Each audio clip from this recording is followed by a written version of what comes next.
నేను Ramanujam night out చేసి నువ్వు సంతోషపడే పని ఒకటి చేశాం. అవును సార్. ఏం చేసినారో?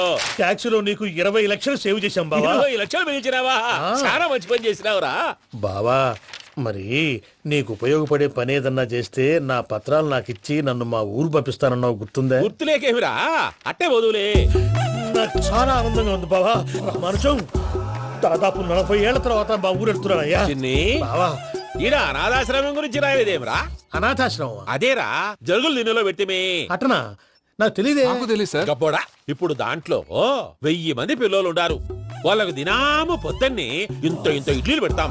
2 పూట్ల అన్నము, చారు, పప్పు, పులుసు, పచ్చడి, పెరుగు. బావా, ఇప్పుడు నువ్వు నా కంటికి మేరు మదర్ తెలిసేలా కనిపిస్తున్నావు. ఇంత చేస్తానం కదా, దానికి ఎంత లెక్క అవుతుంది ముందు అది చెప్పు.